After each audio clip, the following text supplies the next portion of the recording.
being created to California without any conditions at all?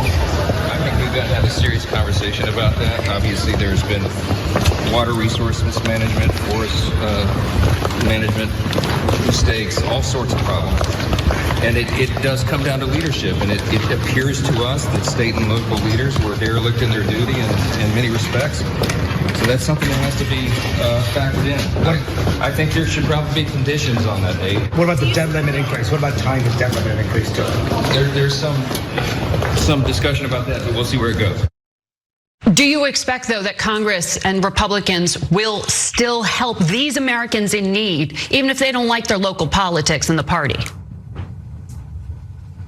I expect that there will be strings attached to money that is ultimately approved, and it has to do with being ready the next time, because this was a gross failure this time. I certainly wouldn't vote for anything unless we see dramatic change in how they're going to be handling these things in the future. It's going to have to be in conjunction with some reforms that California hasn't been willing to make on the way they regulate their water and things of that nature, their forest management, all these other things, the things that led to the fire. We can't just dump money into a broken system. We will certainly help those thousands of homes and families who have been devastated, but we also expect you to change bad behavior. We should look at the same for these blue states who have run away with a broken tax policy.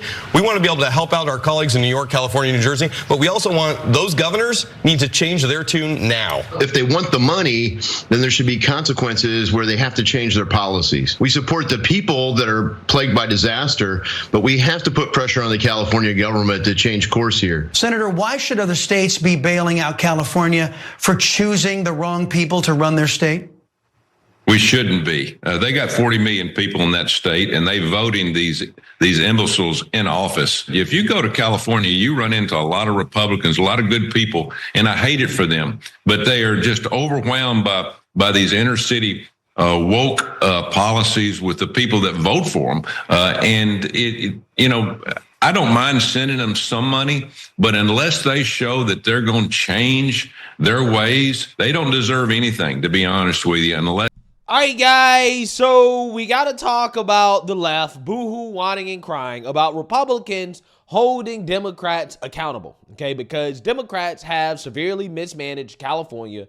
The governor, Gavin Newsom, Mayor Karen Bass, all of these politicians are under a microscope for the terrible decisions that they made leading up to this wildfire that is still consuming Los Angeles, okay? And Republicans, the lawmakers in Congress, are saying, hey, you know what? These wildfires have been happening for years now, and California has repeatedly failed to prepare for these wildfires, to deal with these issues. They have severely mismanaged resources, the budgets.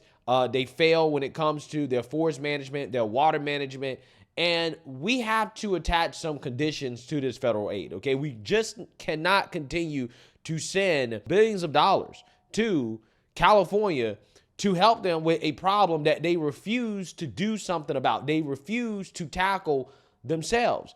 This is the argument from the Republicans that is pissing off people on the left. Take a look. House, I have to say, has said today that he would like to condition aid to California. Yes. Condition aid to California. Of course, you are okay with conditioning aid. I said it the night that this started. I said on your show, there ought to be conditions on aid because so the obviously next time Florida or Louisiana is dealing with a that's why I hurricane, mentioned Katrina. You want that aid to be conditional upon Washington dictating policy decisions in those states? I want it to be conditional on knowing whether or not the state of California, in this case, is going to enact local policy decisions on forest management, on water resources management, let me ask so that it doesn't happen again. What's wrong with that? Let me ask that. Okay. If the Democratic-controlled House decided, you know what, in Florida, they really should not be building those houses on the water. Climate change is happening. That aid that we give you is going to be conditional upon you preventing the building of anything along in all those areas that are prone to hurricanes. You would be okay with that? If you could pass that through the United States Congress, more power to you. I'm just asking. Hold on. I'm the lawyer here. We have rules like that all the time. You have to build Coney Island in Brooklyn. If you're going to build something, it's got to be built in a certain way. So you're going to get the money. It's got to be built. So it's Arthur, thank you. So Arthur is pointing out that is very much something that Congress could do. Would you you be okay with that? I am not for a blank check to a state that has clearly failed and doesn't know how to manage fires. I would like to see a partnership between the state and Washington so that whatever money is being spent. Look, I don't live in California. So now we're talking about a partnership. But if you want us to send you billions upon billions of dollars, we need to have some assurances that you're not going to flush it the way you maybe have flushed it. We don't have homes, and we don't have homes.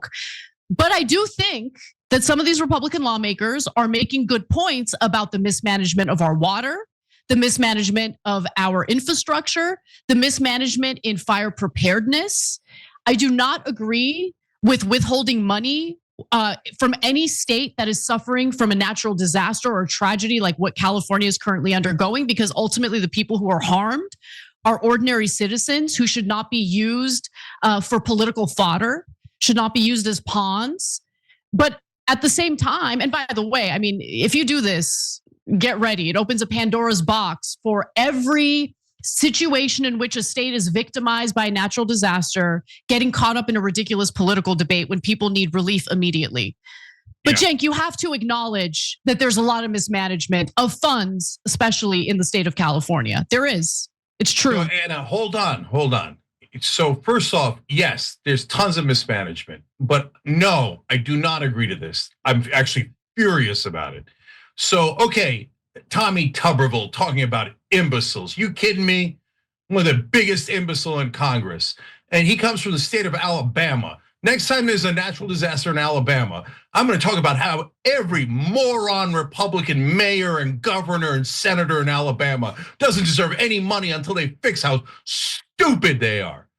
Okay, so look, don't come telling us about how you are so much better and you're not going to give us relief after the blue states have contributed to the red states every single time, and we never question they're utter imbeciles in charge in those states.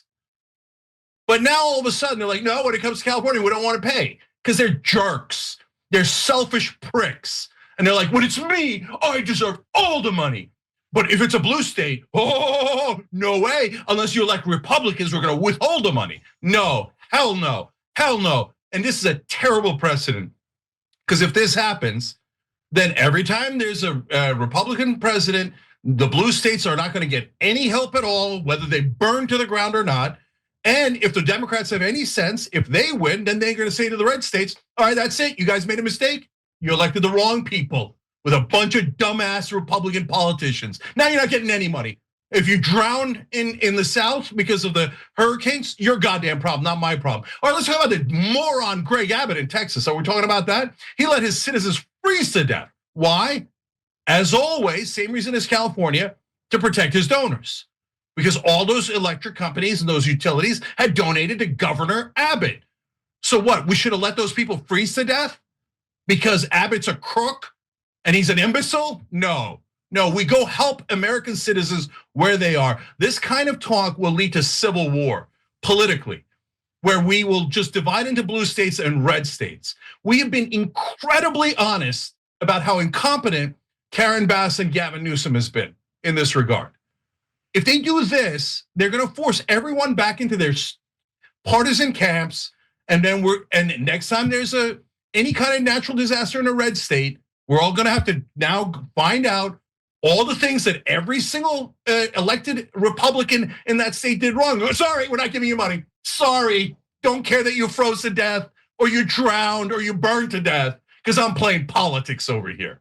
Yeah, so as per the usual, Cenk is being very emotional and dishonest, and Anna Kasparian actually, she kind of understands the Republican argument, it sounds like, okay? Although I don't think that she's necessarily on board with Republicans attaching conditions to the aid, I think that she understands that, the severe mismanagement of funds out in California means that it is likely that a lot of those federal funds will be wasted, okay? It will go towards waste, fraud, and abuse instead of what it's supposed to go to. And I think it's reasonable to ask questions about, hey, is California going to spend its money correctly? Especially considering how this is the same state that spent $20+ billion on fighting against homelessness, right? Getting people off the street, except the homelessness problem, the crisis actually got worse in California. In fact, I believe the homelessness probably went up due to the fact that they were spending more money on it, right? That's how ass backwards things are in California. Okay. So when you look at a state like Texas, okay, versus California and how they respond to crises, there's a major difference, which is something that Cenk is not pointing out. After the 2021 winter storm, everybody remembers that winter storm in which Texas, a lot of the state lost power due to basically once in a lifetime winter storm that happened.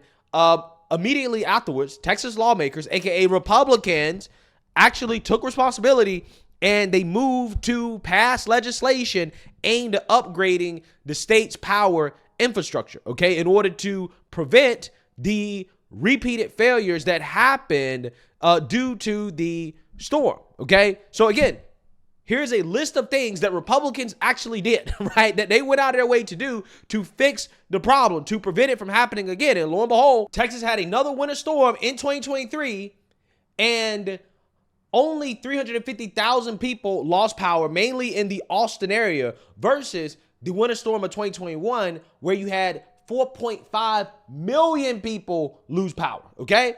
So because of what Texas did, the Republicans did, okay, after that disaster, the next winter storm, the damage and destruction was mitigated, okay, to a greater degree. Now, again, compare that to what Democrats have been doing out in California, where they've been having these wildfires for years now, okay? They know they're coming. They know they're going to get them. And Democrats repeatedly have rejected legislation, not only to prevent these types of disasters from getting out of control, the way that the current disaster in California is out of control, but also to mitigate the damage as a result of the disasters. Democrats have routinely rejected to do anything about this. This idea that we were just lollygagging around and got caught off guard by 100-mile-an-hour winds, to me, is completely not an acceptable answer. We knew in 2018 that these things could happen. We knew across the rest of the United States that these outlier weather events were happening in greater and greater frequency. If you weren't sure, you saw most of the insurance companies try to dump Southern California homes' fire coverage 3 months before this event happened. So all this data was in the realm of the knowable. And then when you double click and you get into a little bit more of the details, there's a level of incompetence bordering on criminal negligence here that we need to get to the bottom of. So I'll just give you a couple of facts. In the 1950s, the average amount of timber, so wood that was harvested in California, was around 6 billion board feet per year. In the intervening 70 years, that shrank to about 1.5 billion board feet. And so you'd say, okay, well, that's a 75% reduction.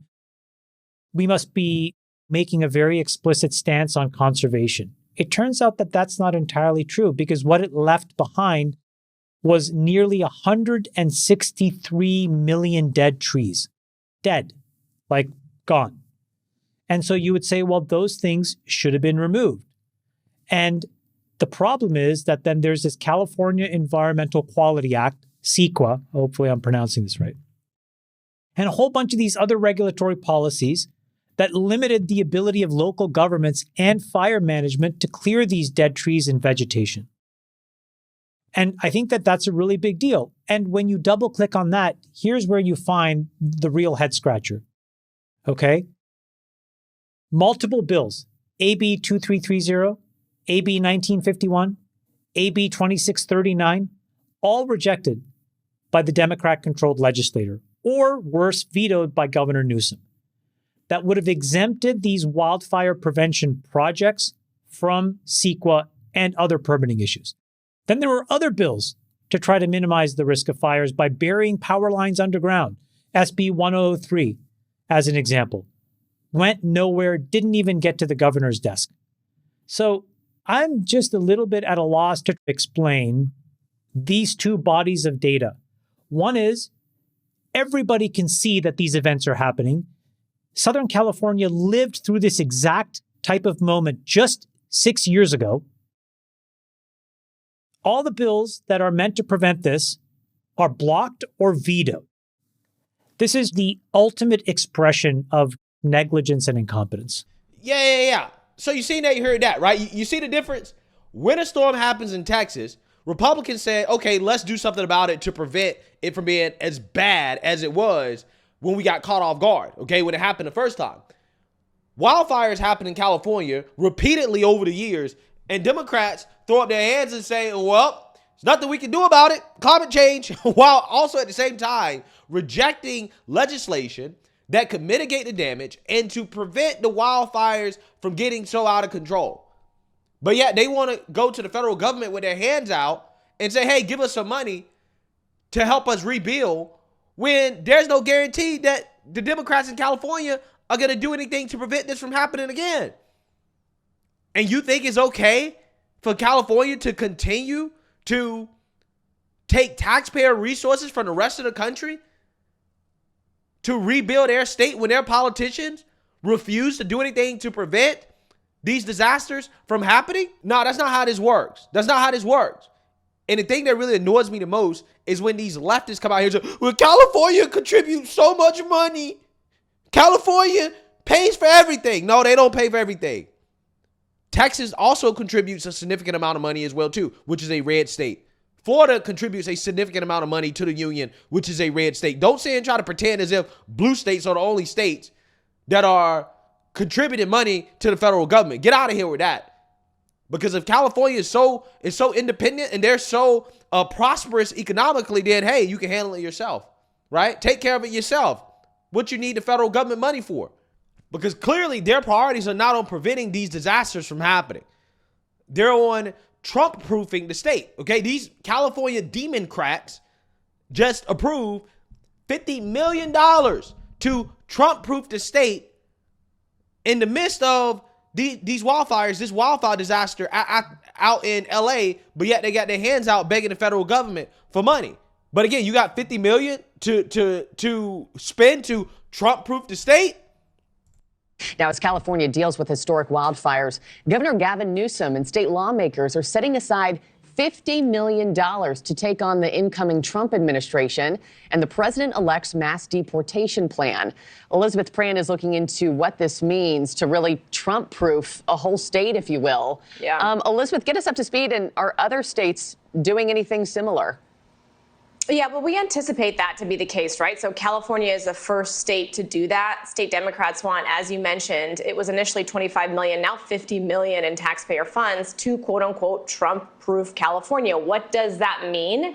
It means beef up the state's defenses, right? There's going to be an administration change in less than a week, and they want to fend off those mass deportations. They want to fight the possibility of mass detentions, wage theft, and legal funds for the state DOJ to possibly take on the federal government. Why is this so important? Because I mentioned earlier in the hit, they already had approved $25 million that was set up for legal funds for nonprofits, to support centers, for social services, for reproductive health. So we've reached out to the governor's office. We've reached out to Democratic Party leaders to get a better understanding, Marquis, as to where this money would come from. And Elizabeth, what are Republican lawmakers saying about this, especially as these wildfires continue to rage across Los Angeles? I mean, they're not in the majority, right? We know that. We're familiar with California state politics, but they're not happy. They're actually incredibly critical. They think that this special session that is scheduled, it was scheduled in December, it's still ongoing right now, should be solely focused on wildfire relief, because they are in, obviously, the middle of it. And after fierce pressure, Governor Newsom did, in fact, add a budget line item for wildfire relief to the tune of $2.5 billion. So that is in addition to the $50 million. So let's get some reaction. We have Republican Assemblyman James Gallagher writing in part on Facebook. I'm glad to see Governor Newsom agreeing that the state needs to prioritize relief for Californians impacted by these fires. I certainly hope he doesn't play politics with this money by tying it to his slush fund for government lawyers and left-wing groups to fight President Trump. Okay, yeah, so you seen that, you heard that. You get the gist of what's going on here, right? That is the priority of Democrats in California, guys. Amid these wildfires, which is something that they should be solely focused on, okay? Because according to them, you're not supposed to politicize this while people are losing their livelihoods, okay? According to them. But yet, at the same time, they're playing political games and deciding that, hey, yeah, we're going to take $50 million to Trump-proof the state, a.k.a. help the state not comply with federal law, right? They're getting their little nonprofit buddies paid to fight legal cases on behalf of illegal immigrants. They're going out of their way to protect illegal immigrants, to help illegal immigrants avoid federal law enforcement. But again, you want us to shell out federal tax dollars to help this state? Billions of dollars to save the Democrats from the consequences and accountability of disasters that they can prevent, or at the very least attempt to mitigate the damage, right? So, you know, in my opinion, this is one of those things where, you know, it is clear that you can't leave Democrats to govern themselves. And they're upset and they're offended that Republicans have to come in and babysit them. That's it. Republicans have to come in and babysit, and it is what it is. So, yeah, I mean, to me, I don't think this is setting a precedent, because it's not like you have this problem in Republican states. I just showed you guys in Texas, a disaster happens, what do? They go out of their way to fix it. In Florida, Ron DeSantis has done an amazing job of handling the hurricanes. Hurricane-prone state. But you don't ever see this type of mismanagement or the type of negligence and incompetence from DeSantis that you see out in California from these Democrats. You don't see that from DeSantis. The media will try. They will try to smear DeSantis, but there's a reason why it doesn't work. It doesn't land. Because the American people can clearly see he's providing great leadership. And he's done an amazing job managing the state, leading them through natural disasters. Again, I can't say the same about these California Democrats. So, again, until these Democrats show that their priorities are in line, then, yeah, I think there needs to be some conditions on using the funds. You can't trust a Democrat with money, right? You can't trust these people with that type of money. You can't. They're going to waste it. And until they prove otherwise, it is what it is. They can cry about it. I hope Republicans don't fold on this. I really hope they don't fold. So let me know what you guys think. Make sure you like, comment, and subscribe. Most importantly, share a Black conservative perspective. Peace.